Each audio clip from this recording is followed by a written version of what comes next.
ನಮಸ್ತೆ ಎಲ್ಲರಿಗೂ. ಈ ದಿನ ಮೊಳಕೆ ಬಂದ ಹೆಸರು ಕಾಳಿನ ಪಲ್ಯ ಮಾಡ್ತಿದ್ದೇನೆ. ಇದು ಆರೋಗ್ಯಕ್ಕೆ ತುಂಬ ಒಳ್ಳೆಯದು.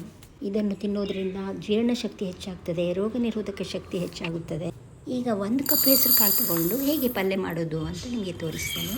ಮೊದಲು ಹೆಸರು ಕಾಳನ್ನು ಚೆನ್ನಾಗಿ ಕ್ಲೀನ್ ಮಾಡಬೇಕು. ನಂತರ ಅದನ್ನು ನೀರಲ್ಲಿ ಹಾಕಿ 3 ಅಥವಾ 4 ಸಾರಿ ತೊಳಿಬೇಕು.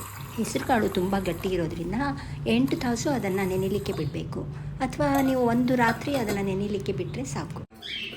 ಮೊಳಕೆ ಹೇಗೆ ಬಂತು ಅಂತ ಯೋಚನೆ ಮಾಡ್ತಾಯಿದ್ದೆ. ನಾನು ಬೆಳಿಗ್ಗೆ ಇಟ್ಟಿದ್ದೆ ನೆನೆಯಲಿಕ್ಕೆ. 8 ತಾಸು ಆದಮೇಲೆ ಅದರ ನೀರೆಲ್ಲ ತೆಗೆದು ಮುಚ್ಚಿ ಇಟ್ಟಿದ್ದೆ. ರಾತ್ರಿಯೆಲ್ಲ ಹಾಗೆ ಇತ್ತು. ಮಧ್ಯಾಹ್ನದ ಹೊತ್ತಿಗೆ ತೆಗೆದರೆ ಇದು ಮೊಳಕೆ ಇಷ್ಟು ಬಂದಿದೆ. ಮೊಳಕೆ ಮಾಡೋದು ತುಂಬ ಸುಲಭ. ಈಗ ಅದನ್ನು ಬೇಯಿಸಬೇಕು. 3 ಗ್ಲಾಸು ನೀರು ಹಾಕ್ತಾಯಿದ್ದೇನೆ. ಇನ್ನೊಂದು ಸೀಕ್ರೆಟ್ ಗೊತ್ತಾ ನಿಮಗೆ? ಮೊಳಕೆ ಬಂದ ಹೆಸರು ಕಾಳು ಚರ್ಮ ಹೊಳೆಯುವಂತೆ ಮಾಡ್ತದೆ ಮತ್ತು ಬೇಗ ವಯಸ್ಸಾಗೋದನ್ನು ತಡೀತದೆ. ಆರೋಗ್ಯಕ್ಕೆ ತುಂಬ ಒಳ್ಳೆಯದು ಇದು.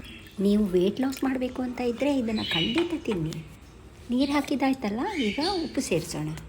ಕುದಿಯುವಾಗ ಅರ್ಧ ಟೀ ಸ್ಪೂನ್ ಉಪ್ಪು ಸಾಕು. ಮತ್ತೆ ಉಪ್ಪು ಬೇಕಂದರೆ ಆಮೇಲೆ ಸೇರಿಸ್ಕೋಬೋದು. ಈಗ ಕುಕ್ಕರ್ ಮುಚ್ಚಿ 5 ವಿಸಿಲಾಗೋ ತನಕ ನಾನು ಅದನ್ನು ಸ್ಟವ್ ಮೇಲೆ ಇಡ್ತೇನೆ. ಈ ಪಲ್ಯ ಮಾಡೋದು ತುಂಬ ಸುಲಭ, ಯಾರು ಬೇಕಾದರೂ ಮಾಡ್ಬೋದು. ಇದನ್ನು ಮಾಡಲಿಕ್ಕೆ ಹೆಚ್ಚು ಟೈಮು ಬೇಡ. ಮನೆಯಲ್ಲಿ ಯಾವಾಗಲೂ ಇರುವಂತಹ ಮಸಾಲೆ ಪುಡಿಯನ್ನೇ ಹಾಕಿ ಕಡಿಮೆ ಇಂಗ್ರೀಡಿಯೆಂಟ್ಸಲ್ಲಿ ರುಚಿಯಾದ ಪೌಷ್ಟಿಕವಾದಂಥ ಪಲ್ಯವನ್ನು ಮಾಡಿ ನೀವು ತಿನ್ನಿ.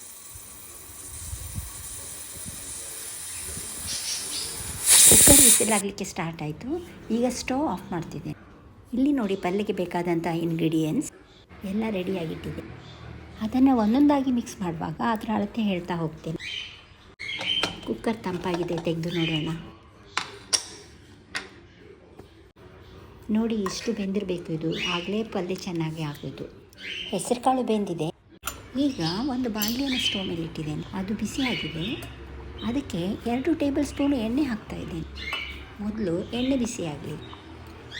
ಈಗ ಅದಕ್ಕೆ ಅರ್ಧ ಟೀ ಸ್ಪೂನ್ ಸಾಸಿವೆ ಹಾಕೋಣ. ನೋಡಿ, ಸಾಸಿವೆ ಎಲ್ಲ ಸಿಡಿತಾ ಇದೆಯಲ್ಲ. ಈಗ ಅರ್ಧ ಟೀ ಸ್ಪೂನ್ ಉದ್ದಿನಬೇಳೆ ಹಾಕ್ತಿದ್ದೆ.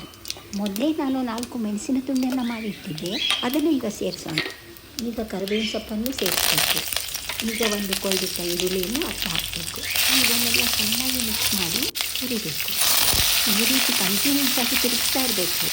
ಇದು 2-3 ನಿಮಿಷ ಕಾಲ. ಸ್ಟವ್ ಫ್ಲೇಮ್ ಸ್ಲೋ ಆಗೇ ಇರಬೇಕು. ಸುಟ್ಟು ಹೋದರೆ ಕೆಟ್ಟೇ ಹೋಗ್ತದೆ ರುಚಿ. ಇದರಲ್ಲಿ ನಾನು ಕೊಯ್ದಿಟ್ಟಿರುವಂತಹ ಅರ್ಧ ಟೀ ಸ್ಪೂನ್ ಬೆಳ್ಳುಳ್ಳಿ ಹಾಕ್ತಾಯಿದ್ದೆ. ನೀವು ಇದನ್ನು ಸ್ಕಿಪ್ ಮಾಡ್ಬೋದು. ಬೇಕಾದರೆ ಹಾಕಿ, ಇಲ್ಲಾಂದರೆ ಬೇಡ. ಇದನ್ನು ಹಾಕಲೇಬೇಕು ಅಂತ ಇಲ್ಲ. ಈರುಳ್ಳಿಗೆ ಈ ಕಲರ್ ಬಂದಿದೆ ನೋಡಿ, ಇವಾಗ ಸಾಕು ಫ್ರೈ ಮಾಡಿದ್ದು. ಈರುಳ್ಳಿಗೆ ಈ ಕಲರ್ ಬಂದಾಗ ಒಂದು ಟೊಮೆಟೊ ಹಾಕಬೇಕು. ಇಲ್ಲಿ ನಾನು ಒಂದು ಸಣ್ಣ ಟೊಮೆಟೊ ಕಟ್ ಮಾಡಿ ಹಾಕ್ತಿದ್ದೇನೆ. ಈಗ ಟೊಮೆಟೊ, ಬೆಳ್ಳುಳ್ಳಿ, ಈರುಳ್ಳಿ, ಮೆಣಸು, ಕರಿಬೇವು ಎಲ್ಲ ಮಿಕ್ಸ್ ಆಗಿ ಒಳ್ಳೆ ರೀತಿಯಲ್ಲಿ ಫ್ರೈ ಆಗಲಿ. ಈಗ 1 ಟೀ ಸ್ಪೂನ್ ಉಪ್ಪು ಹಾಕೋಣ. 3 ನಿಮಿಷ ಇದನ್ನು ಹಾಗೆ ಫ್ರೈ ಮಾಡಬೇಕು. ಟೊಮೆಟೊ ಮೆತ್ತಗಾದಮೇಲೆ ನಾವು ನಿಲ್ಲಿಸಬೇಕು. ಈಗ ನೋಡಿ, ಟೊಮೆಟೊ ಸಾಫ್ಟ್ ಆಗಿದೆ. ಈಗ ಬೆಲ್ಲ ಮೊಳಕೆ ಕಾಳನ್ನು ಸೇರಿಸೋಣ. ಕಾಳಿನ ಜೊತೆ ಅದರ ನೀರನ್ನು ಸೇರಿಸ್ತಾ ಇದ್ದೇನೆ. ಒಂದು ವೇಳೆ ನೀರು ಇಲ್ಲ ಅಂದರೆ ನೀವು ಒಂದು ಅರ್ಧ ಗ್ಲಾಸು ನೀರನ್ನು ಅದಕ್ಕೆ ಸೇರಿಸಿ ಒಂದು 5 ನಿಮಿಷ ಬೇಯಿಸಬೇಕು. ಇಷ್ಟು ನೀರು ಇರಲೇಬೇಕು, ಯಾಕಂದರೆ ಮಸಾಲೆ ಪುಡಿ ಎಲ್ಲ ಸೇರಿಸೋದುಂಟು. ಈಗ ಅರ್ಧ ಟೀ ಸ್ಪೂನು ಮೆಣಸಿನ ಪುಡಿ, ಅರ್ಧ ಟೀ ಸ್ಪೂನ್ ಅರಿಶಿನ,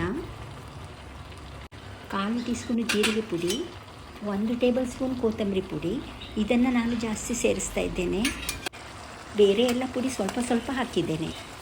ಈಗ ಚೆನ್ನಾಗಿ ತಿರುಗಿಸ್ಬೇಕು. ಇಲ್ಲಿ ನೀರು ಕಾಣಿಸ್ತಾ ಉಂಟಲ್ಲ, ಅದನ್ನು ಹೋಗೋ ತನಕ ಬೇಯಿಸಿದರೆ ಆಯಿತು. ಸ್ಲೋ ಫ್ಲೇಮ್ ಇಟ್ಟು ಒಂದು 3 ನಿಮಿಷ ಬೇಯಿಸಿದರೆ ಸಾಕು. ಮುಚ್ಚಳ ತೆಗೆದಿದ್ದೇನೆ. ರುಚಿಯಾದ ಮೊಳಕೆಯ ಹೆಸರು ಕಾಳಿನ ಪಲ್ಯ ರೆಡಿ. ಇದನ್ನು ಒಂದು ಬೌಲ್ಗೆ ಸರ್ವ್ ಮಾಡಿ ತೋರಿಸ್ತೇನೆ. ನೋಡಿದ್ರಲ್ಲ ಹೇಗೆ ಮಾಡೋದಂತ. ಇದನ್ನು ರೊಟ್ಟಿ, ಚಪಾತಿ, ಅನ್ನದ ಜೊತೆ ತಿನ್ಬಹುದು. ಖಂಡಿತ ನೀವು ಮಾಡಿ, ಆರೋಗ್ಯಕ್ಕೆ ತುಂಬ ಒಳ್ಳೆಯದು. ನಿಮ್ಮ ಮನೆಯಲ್ಲಿ ಎಲ್ಲರಿಗೂ ಮೊಳಕೆ ಹೆಸರು ಕಾಳಿನ ಪಲ್ಯ ಮಾಡಿಕೊಡಿ. ಮತ್ತು ಮುಂದಿನ ಹೊಸ ವಿಡಿಯೋದೊಂದಿಗೆ ನಿಮ್ಮನ್ನು ಭೇಟಿಯಾಗ್ತೇನೆ. ಬಾಯ್.